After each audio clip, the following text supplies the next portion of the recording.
నాది బంగారం లాంటి మనసేనమ్మాయ్. కాకపోతే అర్థం చేసుకునే వాళ్ళు ఎవ్వరూ లేరు.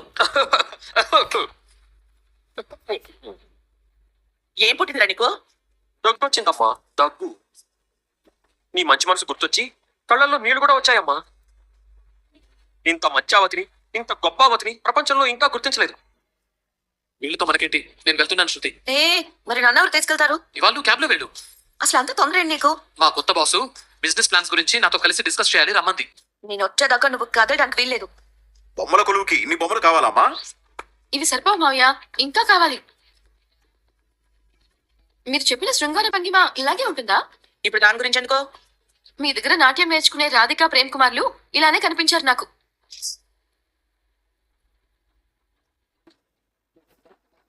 నీ మొహం నీకన్నీ తప్పుగానే కనిపిస్తాయి. ఏంటి తప్పుగా కనిపించేది? తప్పే. ఇంత దగ్గరగా ఉన్నారంటే అనుమానించాల్సిందే. అంతేకాదండి, నేను వాళ్ళని మందలించానని ఆ అమ్మాయి అత్తయ్యకి నా మీద ఫిర్యాదు చేసింది. ఇంకేముంది, మా అమ్మకి కావాల్సినంత ఆహారం దొరుకుంటుంది. వచ్చే వాళ్ళని రాకుండా చేస్తున్నామని కూడా తిట్టుండాలే. సరిగ్గా అక్కడే ఉండి చూసినట్టు చెప్తున్నారే. నిజంగానే వాళ్ళందరి ముందు నన్ను బాగా తిట్టారు. ఏంటే నా మీద నీ మొగుడికి చాడీలు చెప్తున్నావా? చాడీనెందుకు చెప్తాను? ఉన్నదే మీరన్నదే చెప్పాను. అక్కడ జరిగే భాగవతం గురించి చెప్తే నువ్వు మన ఇంటి కోడల్ని అందరి ముందు కోపడతావా? నా శిక్షణ గురించి అది తప్పుగా మాట్లాడితే ఊరుకోవాలా? అక్కడ తప్పుగా జరిగిన తప్పని చెప్పడం కూడా తప్ప. తనకి భరతనాట్యం గురించి ఏం తెలుసంట? రే, నువ్వన్నీ మింగడంలోనే కాకుండా భరతనాట్యంలో కూడా డిగ్రీ చేసావా? కళల గురించి పూలు అమ్ముకునే వాళ్ళు, కారు నడిపే వాళ్ళే మాట్లాడాలి. నువ్వు రివర్స్ లో మాట్లాడాలి. చుట్టిన మాట్లాడినా వాళ్ళ వాకుడు ధ్వజించలేకపోతున్నాను. మీనా గురించి తప్పుగా మాట్లాడుతున్నారు. ఏంటి శృతి, ఏదో గుసగుసగా మాట్లాడుకుంటున్నారు? మనోజ్ అన్నది కరెక్ట్ అంటోంది. అవును, మరి కళ్ళల గురించి అందరూ మాట్లాడేవారేనా? దానికి కూడా అర్హత ఉండాలి. అవును, నేను నీ మొగుడిని అదే అంటున్నాను పార్లరమ్మా. వాడికి ఏం అర్హత ఉంది? అదేం కళ, వీడికి అదేదో కళ బాగా వచ్చాయి. ఏంటిది? సోరకళ. ఆ అంటే దొంగ కళనే కదా. అందులో వీడిని మించినోడు ఏ జైల్లోనూ లేడు. అత్తయ్య అన్న దాంట్లో తప్పే ఉంది. నాట్యంలో ఎన్ని రకాలున్నాయో మీకు తెలుసా? నీకు పూలమాల అల్లేటప్పుడు దారంతో ఎలా ముళ్ళు వేయాలో తెలుసా? దారి నడిపేటప్పుడు ఎప్పుడు ఏ గేర్ మార్చాలో తెలుసా? అంతెందుకు, పచ్చళ్ళలో మైదా పిండి వేయడం తెలుసా? అవన్నీ నాకెందుకు తెలిసి ఉండాలి? అయినా మీకు తెలియనప్పుడు మీ ఇద్దరు ఎందుకు మాట్లాడుతున్నారు? మీ ఆయన నాట్యం గురించి ఎందుకు మాట్లాడుతున్నారు? నేను నా కళ్ళలో చూశాను కాబట్టి చెప్తున్నాను. అక్కడ మీరిద్దరు ఉన్నారా? అత్తయ్య ఉన్నారా? నేనున్నాను, చూశాను. ఒక పవిత్రమైన నాట్యం పేరు చెప్పుకొని అడ్డమైన పనులన్నీ చేస్తున్నారు. వాళ్ళంతా వాళ్ళ వయసు ఎంత? అత్తయ్య గారు నడిపే స్కూల్లో అలాంటివి జరిగి రేపు బయటపడి వాళ్ళ పెద్దవాళ్ళ దాకా వెళ్తే ఎవరినంటారు? నానా, మీనా చెప్పింది అబద్ధం అయితే అమ్మ అసలు వాళ్ళకి ఏం నేర్పిందో ఇప్పుడు చేసి చూపించమనండి. నా దాకా ఎందుకు? నా కొడుకు కోళ్ళే చూపిస్తారు. అత్తయ్య అది మనోజ్, రోహిణి, ఇక్కడ నేను చెప్పినట్టు చేయండి. మీరిద్దరూ రండి. ఇలా అచ్చుడు అచ్చుడు. నీకు రావడం లేదు. ఏమండి, మీరు రండి, ఇలా రండి, రండి. మీరు కూడా నన్ను ఇలా, నేను చెప్తా. నా వల్ల కాదు ప్రభా. నాతో సర్కస్ చేయిస్తావా ఏంటి? ఈ బొమ్మలో ఉన్నట్టే ఉన్నారు. భాగ్య శృతి ఉన్నారుగా, వాళ్ళు చూపిస్తారు. చూపించు. సరే. రే, అలా కాదు, తప్పడి ఇలా ఫోన్ పెట్టమ్మా. ఎంత పడటం అంటారు? మాకు రాదు. సరే, మీనా కళ్ళారా చూసింది కదా, మీనా నువ్వు కలిసి చేసి చూపించచ్చు కదా. తప్పకుండా చేస్తాం, రా మీనా. చూడండి. ఏ కాదు, ఇది కాదు నేర్పించింది. ఒక్క నిమిషం. ఒరే లేచిపోయాడా, మమ్మల్ని ఫోటో తీరా.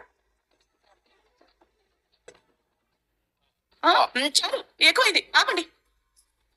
నేను ఈ వయసులో కష్టపడి నాట్యం నేర్పుతుంటే ఇది నా స్కూల్ పిల్లల మీద బురద చల్లాలని చూస్తోంది. మీ అందరినీ రెచ్చగొట్టి నా స్టూడెంట్స్ ని ఇంటికి పంపించాలని ప్లాన్ చేస్తోంది. ఎవరు ఎన్ని కుట్రలు చేసినా నా స్టూడెంట్స్ ని తీసేదే లేదు. వాళ్ళందరినీ నా అంతటి వాళ్ళని చేసేదాకా పంపించడు. అంటే మీ అంత వయసు వచ్చేదాకా నేర్పిస్తూనే ఉంటారా? మా ఉద్దేశం అది కాదు, నువ్వు ఆగు. పిల్లలకు నాట్యం నేర్పించడం అనేది తల్లిదండ్రులకు ఒక కళ, గురువులకి అది పవిత్రమైన కళ. ఆ కళ పేరుతో అక్కడికి వచ్చే పిల్లలు చనువుగా ఉంటే నిజంగా అక్కడ తప్పు జరుగుతున్నట్టే లెక్క. అక్కడ నిజంగా ఏదైనా తప్పు జరిగితే నీదే బాధ్యత అవుతుంది. వాళ్ళ తల్లిదండ్రులకు నువ్వే సమాధానం చెప్పాల్సి ఉంటుంది. అదేదో దాన్ని సమర్థిస్తారు ఏయ్, ఇక నుంచి నాకు భోజనం తీసుకురాకు. అసలు స్కూల్కి రాకు. నా స్టూడెంట్స్ మీద బురద జరకు. ఒక రకంగా నీకు మంచి జరుగుతుందమ్మా. నీకున్న పనులు చాలవన్నట్టు రోజు క్యారేజ్ తెప్పించుకుంటాను. నీ పనులు నువ్వు చూసుకో చాలు. ఎవరు తీసుకున్న గోతులో వాళ్లే పడతారు మీనా, మనకెందుకు? ఎందుకంత డల్ గా ఉన్నావు? ఏమైంది? ఏం లేదు. 5,000 నేను ఇచ్చేసాను కదా, ఇంకేం ఆలోచిస్తున్నావు? నేను ఆలోచిస్తుంది 5,000 గురించి కాదు, మన బిజినెస్ గురించి. ఈ మధ్య చాలా డల్ అయిపోయింది. ఏం చేస్తే ఈ బిజినెస్ డెవలప్ అవుతుందో నాకు అస్సలు అర్థం కావట్లేదు. అందుకని నువ్వు డల్ గా ఉంటే ప్రాబ్లం సాల్వ్ అవుతుందా? బిజినెస్ చేసే వాళ్ళు ఎప్పుడూ కాన్ఫిడెంట్ గానే ఉండాలి. ఓనర్ల కాన్ఫిడెన్స్ చూసే కస్టమర్ల రెస్పాన్స్ ఉంటుంది. Be strong. Yeah 10 lakhs transfer చేస్తాను. నో వన్స్ నేను ఇచ్చాక మళ్ళీ తిరిగి తీసుకోవడం నాకు ఇష్టం ఉండదని నీకు తెలుసు కదా. ఇట్స్ ఓకే మ్యామ్, నాకు మనీ ముఖ్యం కాదు, మన రిలేషన్ ముఖ్యం. Okay bye, love you. Business బాగుందా? Super sir. ఒకసారి వచ్చిన కస్టమర్లే మళ్ళీ మళ్ళీ వస్తుంటారు. కొత్త కస్టమర్లు రారా? జోక్ చేశా. నాకు మీ ఫర్నిచర్ షాప్ లో ఓ 10-15 ఐటమ్స్ కావాలి, చూపిస్తారా? Okay sir, okay. రండి చూపిస్తాను, రండి. అంటావు? కథలో నిజాలు కూడా అయిపోతాయి సార్. Very nice. రండి.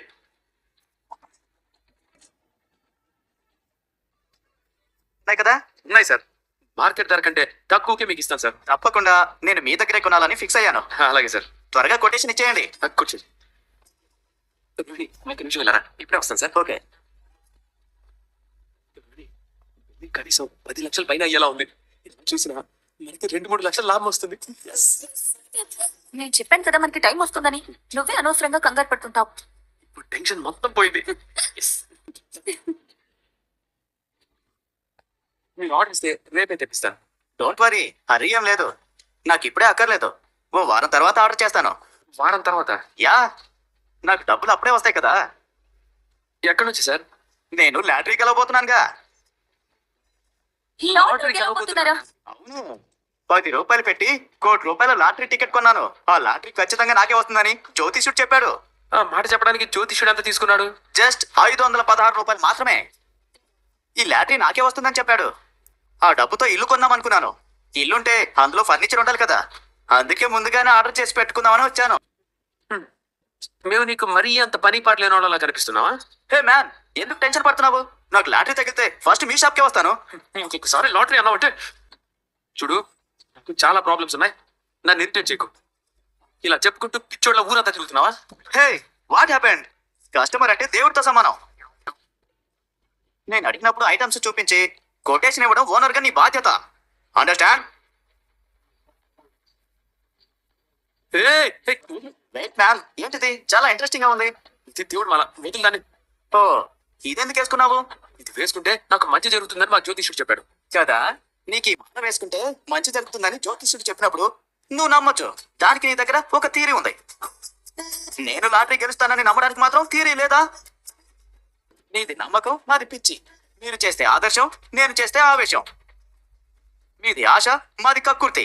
అంతేగా? అసలు ఎవడరా నువ్వు? మనోజ్, వీడు అత్తారింటికి దారేది సినిమా డైలాగులు చెప్తున్నాడు. ఎక్స్క్యూజ్ మీ, ఆ సినిమా మేం కూడా చూసాం. ముందు నువ్వు బయలుదేరు. పొద్దున్నే వచ్చాడు మా బుర్ర తినడానికి. అంటే మీరు కూడా నన్ను నమ్మట్లేదా? ఇంకొక నిమిషం నువ్వు ఇక్కడే ఉంటే నేను బీర్వాలో పెట్టి అమ్మేస్తాను. సెక్యూరిటీ, వీడిని బయటకు తోసే. ఆగోయ్ ఆగు. పదండి సార్. హలో, వదులు వదులు, వదులు వదులు. మ్యాన్ హ్యాండ్లింగ్ మేనర్స్ కాదు. అల్లా భలా కరేగా, అల్లా భలా కరేగా, అల్లా భలా కరేగా. వదులు, వదలవయ్యా. కస్టమర్ని ఇలా మ్యాన్ హ్యాండ్లింగ్ చేయడం మేనర్స్ కాదు, తెలుసా? ఒక వాల్యుబుల్ కస్టమర్ ని అవమానిస్తే కష్టాల్లో పడతారు. చూస్తూ ఉండండి. నాకు లాటరీ వస్తే మీ షాప్ వైపు కన్నెత్తి కూడా చూడను. ఇక్కడే ఉంటావు ఇంకా? భలా కరేగా, అల్లా భలా కరేగా.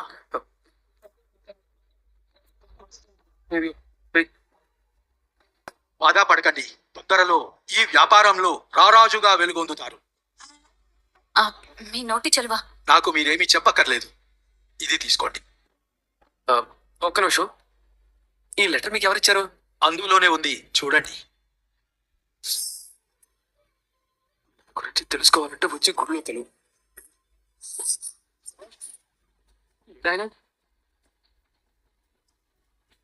పెట్టిన వాటి గురించి నేను ఖచ్చితంగా తెలుసుకోవాలి. ఈ రోజు మనం గుడికి వెళ్దాం. నువ్వు కూడా. ఇది ఖచ్చితంగా దినేష్ పని అయి ఉంటుంది. వాడు ఏం చేస్తాడో ఏమో. కర్మ. మంచిది. మంచి పనికి వెళ్ళినా ఇల్లు దోచి పెడుతున్నామని గోల చేస్తుంది గోలావతి. నిజంగా అవ్వాతాత పరిస్థితి చూస్తే చాలా జాలేసిందండి. అన్యాయం కదా. తల్లిదండ్రులు ఎంత కష్టపడితే పిల్లలు పెద్దవాళ్ళు అవుతారు. ఆ మాత్రం జ్ఞానం లేని పిల్లల్ని ఏం చేయాలి? కర్మ ఊరికే వదలదు. తల్లిదండ్రులకి తిండి పెట్టిన వాడు, నిలువు నీడ లేకుండా చేసేవాడు ఎవడు బాగుపడినట్టు చరిత్రలో లేదు. వాడికి ఏదో ఒక రోజు ఇలాంటి దుస్థితి వస్తుంది. వాడికి ఏ రోగం వస్తే ఏ లాభం అండి? వాళ్ళ కష్టం మారదు, వీళ్ళ బాధ మారదు, దుఃఖం తగ్గదు, ఒంటరితనం పోదు.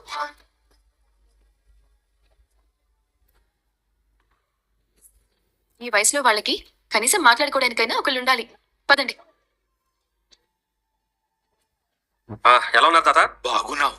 మనోడా, మనవరాలు తీసుకుని మరీ వచ్చావా? ఏదో మాట వరుసగా చెప్పావు అనుకున్నాను గాని మాట నిలబెట్టుకున్నావు కదయ్యా. నిలబెట్టుకోలేనప్పుడు మాట ఇవ్వకూడదు కదా తాత. అయినా మేమేమి వేరే ఊరు నుంచి రావాలా? ఇదే ఊరు కదా. అమ్మా మీనా, నిన్ను చూస్తుంటే ఎందుకో సొంత మనిషిని చూస్తున్నట్టే అనిపిస్తుందమ్మా. సొంత మనిషిని అనిపించినా అలా అనుకోకూడదే. సొంత వాళ్ళు ఎవరు మనల్ని పట్టించుకోరు. వీళ్ళు దేవుడు పంపించిన మనవరాలు మనవడు. అలాగే అనుకో తాత. మేము బతికి చెడ్డవాళ్ళమే గాని చెడి బతికిన వాళ్ళం కాదు బాబు. మా సొమ్ము తిని మమ్మల్ని రోడ్డు మీద పడేసిన వాళ్ళ గురించి ఆలోచించడం మానేసి చాలా కాలమైంది. ఇన్నాళ్లకు మీలో దగ్గరతనం కనిపిస్తుంది. మీకోసం అయితే చూడండి. మీకోసం ఇంటి నుంచి భోజనం తీసుకొచ్చాం. తిందరు పదండి. అయ్యో, ఎందుకమ్మా? ఇద్దరికి పిడికెడు బియ్యం ఉడకేసుకుంటే సరిపోతుంది. ఇంకో పిడుగుడు బియ్యమే కదా తెచ్చింది. మా మీనా వంట బాగా చేస్తుంది. తింటే మీరే అంటారు. తిని చూడాల్సిన అవసరమే లేదయ్యా. ఆ మంచి మనసుతో ఏం చేసినా సరే అది మాకు ప్రసాదంగానే ఉంటుంది. ఎక్కడికో వెళ్తున్నట్టున్నారు. ఇంట్లో బొమ్మల కొలువు పెట్టాలనుకుంటున్నాం. బొమ్మలు కొనడానికి వెళ్తూ మిమ్మల్ని కలిసి వెళ్దామని వచ్చాం. ఇది నా మనవరాలికి ఇవ్వాలని అనుకున్నానమ్మా. ఒట్టి మట్టి బొమ్మే కదా అని తీసుకోలేదు. అలాగే భద్రంగా దాచుంచాను. ఇది నీ బొమ్మల కొలువులో పెట్టగలవా? ఇది ఎవరి చేత్తో ఇస్తే కొట్టి మట్టి బొమ్మ ఎందుకు అవుతుంది? ఈ బొమ్మే బొమ్మల కొలువుకి అందాన్ని తెస్తుంది. ఇదిగో అవ్వా, నీకోసమే తెచ్చాను. ప్రతిసారి ఎందుకమ్మా? మీలాంటి పండు ముత్తైదువులకు పసుపు, కుంకుమ, పూలు, గాజులు ఇస్తే మన 5వ తనం నిలబెడుతుందని ఓసారి నాకు పూజారి గారు చెప్పారు. అటు తిరిగండి, పెడతాను. తిరగండి. మా కుటుంబం అంతా కలిసి బొమ్మల కొలువు పెడుతున్నాం. మీరంతా తప్పకుండా రావాలి. మీ ఇంట్లో అన్ని బొమ్మలు ఎక్కడివి? అంటే బొమ్మల కొలువులో బొమ్మలే పెడతారు. నువ్వు నీ కోడళ్ళని కూర్చోబెడతావా ఏంటి? లక్ష్మి, పార్వతి, సరస్వతుల్లాగా బొమ్మలన్నీ ఉంటాయి. నువ్వు వచ్చి చూసి కుళ్ళుకుంటూ తాంబూలం తీసుకో. పక్కకి తప్పుకుంటే పిల్లలు నాట్యం నేర్చుకుంటారు. 4 రోజులు పోతే నా ఇంట్లోంచి నన్నే గెట్టేసేలా ఉన్నావే. నేనలా ఎందుకంటాను? ఈసుంట రమ్మంటే ఇల్లంతా నాదే అనే రకానివి కదా నువ్వు. అందరూ నమస్కారం చేయండి.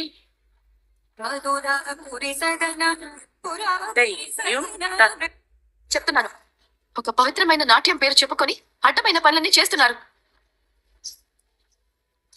అయ్యం రాహా, ఆపండి. నువ్వు వెనక్కి జరుగు. ఏమైంది మాస్టర్? నీకు చెవులు సరిగ్గానే పనిచేస్తున్నాయా? మీ మాస్టర్ వెనక్కి జరుగు అంది. నువ్వేంటి తల వెనక్కి తిప్పుతున్నావు? అమ్మాయి, నువ్వు ఇలాగే ఉండు, అటు తిరిగే ఉండు. కావాలంటే నీ తలని నేను పూర్తిగా వెనక్కి తిప్పుతాను. మాస్టర్ ఎక్కడున్నారు? నీ చూపు ఎక్కడుంది? నువ్వు సార్ ముందుకురా. నేనా మాస్టర్? కాదమ్మా, వెనకంటి అంక ఏమని రమ్మంది నిన్నే. నువ్వు తప్పు ఇలారా. నువ్వు ఇంకా వెనక్కి జరుగు.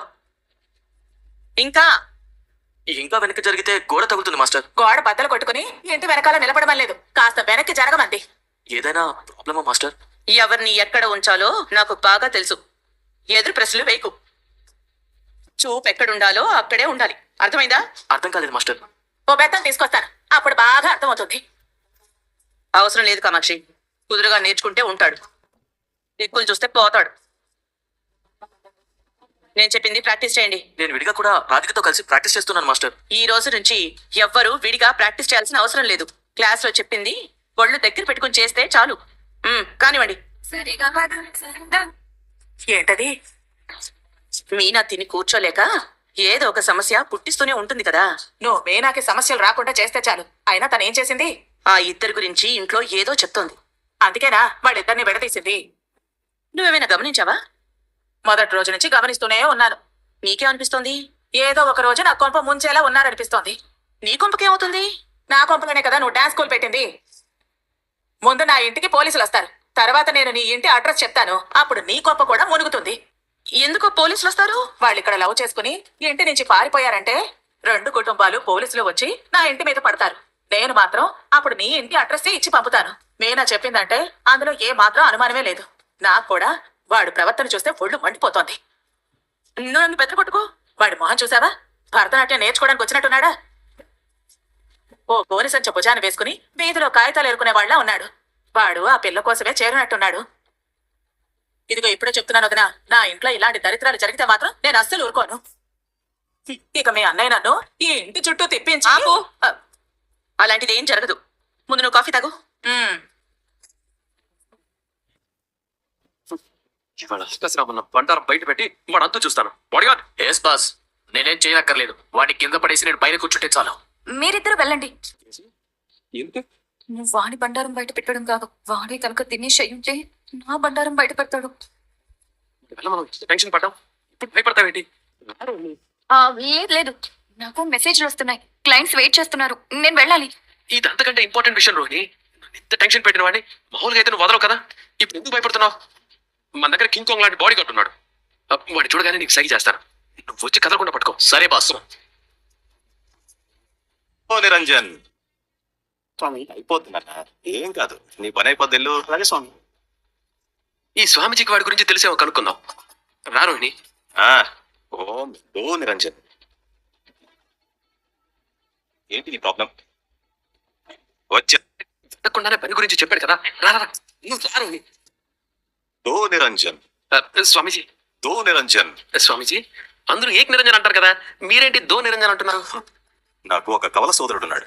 వాడు ఏక్ నిరంజన్ అంటాడు. మా ఇద్దరిని పోల్చుకోవడానికి నేను దో నిరంజన్ అంటాను. మా తమ్ముడు పేరు రాజనాల, నా పేరు భోజనాల. ప్రతి శుక్రవారం గుళ్ళో అన్నదానం చేస్తూ ఉంటాం. అన్నదానం అన్ని దానాల్లో కన్నా గొప్పది. కావున నీకు తోచిన దక్షిణ సమర్పించుకో భక్త.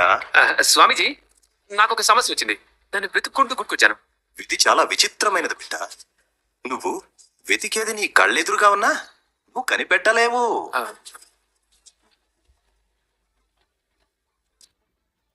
కానీ ఈ అమ్మాయి నీ భార్య కదా? అవును స్వామి. కానీ నీ భార్యకు బాగా తెలుసు. పాలేవో నీళ్లేవో బాగా తెలుసు. ఏది మంచో ఏది చెడో బాగా తెలుసు. నేను వెతికేవాడు దొరుకుతాడు స్వామి. మూర్ఖులకు ఎదురుగా ఉన్నా దొరకడు. నువ్వు మూర్ఖుడిగా తెలివైన వాడివా? నాతో తెలివైన వాడు ఈ జనరేషన్ లోనే లేడు స్వామి. కాకపోతే ప్రపంచం నన్ను ఇంకా గుర్తించలేదు. నీ భార్య నీ జ్ఞానాన్ని గుర్తించింది, అందుకే నీ భార్య అయ్యింది. నీ భార్య పేరు కాతో మొదలవుతుంది కదా?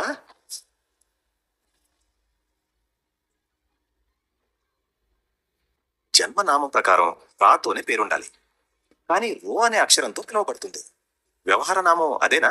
అదే స్వామి, అదే. అన్ని కరెక్ట్ గా చెప్తున్నారు. వాడెవడో కనిపెట్టి చెప్పండి స్వామి. కొద్దిసేపటి క్రితం నా దగ్గరికి ఒకడు వచ్చాడు. వచ్చి మనం వెళ్దాం రా మనోజ్. నీ భార్యకు నా మీద నమ్మకం లేనట్టుంది నాయన. వెళ్ళు నాయన వెళ్ళు. దో నిరంజన్. వాగుని స్వామిజీ అన్ని కరెక్ట్ గా చెప్తున్నారు. వాడి గురించి కూడా చెప్తారే. వాడు వచ్చినా నా దగ్గర లేక వదిలేసి వెళ్ళాడు బిడ్డ. లేక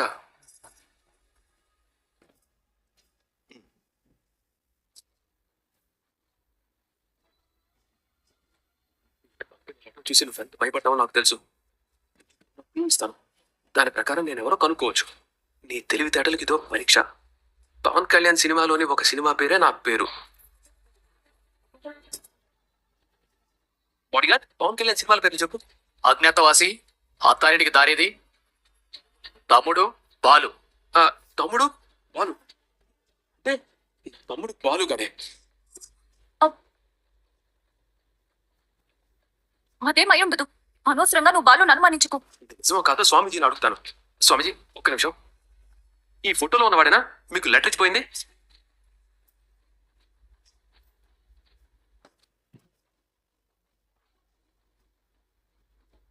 ఇతనే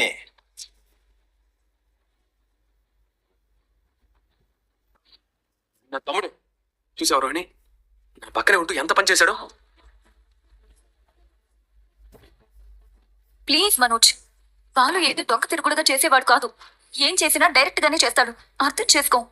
నువ్వేంటి ఇన్ని క్లూలు దొరికినా బాలుగాడికి సపోర్ట్ చేస్తున్నావు? ఇప్పుడంతా చూస్తాను.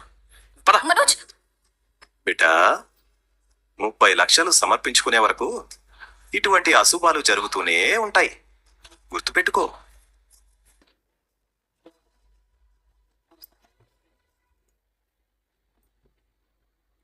ఆ బాలుగాడి పని అయిపోయింది. నన్నే పుత్రాలతో బెదిరిస్తాడా? వాడు నేను తేలిపోవాలి. నేనెవరిని చూపిస్తానో వాణ్ణి పచ్చడి కింద కొట్టు. ఓకే బాస్, ఏం జరిగినా నేను చూసుకుంటాను. నీకు ఫుల్ ఫ్రీడమ్ ఇస్తున్నాను. Yes boss. నువ్వు ఇక్కడే ఉండు. నువ్వు లోపలికి వస్తే మేమంతా బయట నిలబడాలి. చిన్నీళ్ళు కదా. సరే బాస్. అమ్మా అమ్మా అమ్మా నాన్న, రే డ్రైవర్ బాలు, అందరు రండి కిందకి. ఈయన్ని పట్టుకొని 4 పీకాడేమో, నాకేం తెలుసు. మీరే కనుక్కోండి. వాడు నాకు లెటర్ల మీద లెటర్లు పంపిస్తున్నాడు. ఈ కాలంలో లెటర్ లేటరా? ఫోన్ చేయొచ్చు కదా. ఇవి ఉభయ కుశలోపరి ఉత్తరాలు కాదు నాన్న.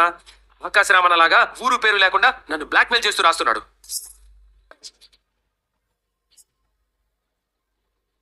పేరు లేని ఉత్తరాలు ఆయనే రాశాడని ఎలా చెప్తున్నారు? గుడిలో స్వామీజీ చెప్పాడు. నా చుట్టూ ఉండేవాళ్లే నా చెడు కోరుకుంటున్నారని చెప్పాడు. బాలుగాడి ఫోటో చూపిస్తే వీడే వీడే నాకు ఉత్తరాలు రాశాడని చెప్పాడు. ఇంతకీ ఆ ఉత్తరాలు ఏముంది? అమ్మకి గుండెపోటు వస్తుందని ఉంది.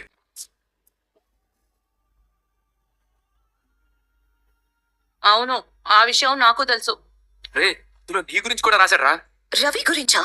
వాడి గురించే కాదు, నేను ఆత్మహత్య యత్నం చేసుకుని చచ్చిపోతానని కూడా రాశాడు. చిచి, అదంతా నీ అనుమానం రా.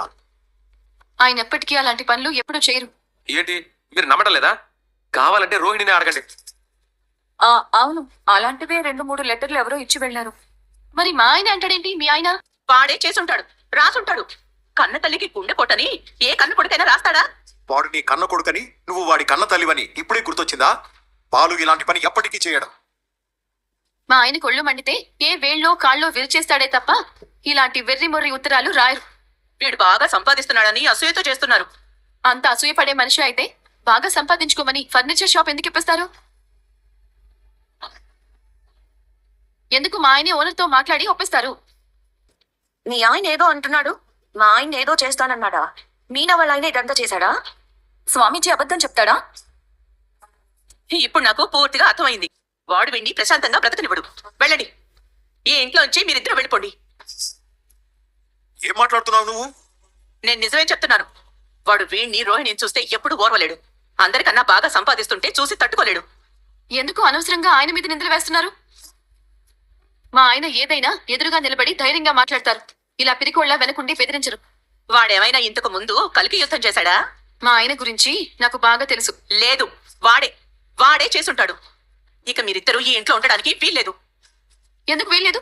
అనవసరంగా ఏదేదో ఊహించుకొని చేయని తప్పుకి నిందలు వేస్తుంటే తల దించుకొని వెళ్ళిపోమంటారా? ఎందుకు వెళ్ళాలి? ఏయ్, ఇది నా ఇల్లు. నా ఇంట్లో నిలబడి మాట్లాడుతున్నావని గుర్తుపెట్టుకో. ఇది నా ఇల్లు కూడా. మమ్మల్ని వెళ్ళిపోమనే అధికారం మీకు లేదు. అందరితో పాటు ఇక్కడే ఉండే హక్కు నాకు ఉంది. ఏంటే హక్కులు అధికారాల గురించి మాట్లాడుతున్నావు? పూలమ్ముకునే దానివి నువ్వు నా హక్కునే ప్రశ్నించేదానివయ్యావా? ప్రభనే మాట్లాడుతున్నాను. ఈ మొగుడు పెళ్ళాలు నా ఇంటికి శనిలా దాపరించారు. ఇంత దూరం వచ్చాక వీళ్ళిద్దరిని నా ఇంట్లో చచ్చినా ఉండనివ్వను. మనోజ్, ఫోన్ చేయవాడికి. వెంటనే రమ్మను. ఫోన్ చేసి పిలిస్తే ఇలా నిందలు వేస్తున్నారని తెలిస్తే మా ఆయన ఊరుకోడు. ప్లీజ్ లైక్ చేసి సబ్స్క్రైబ్ చేసి చూడండి ఫ్రెండ్స్. Thank you.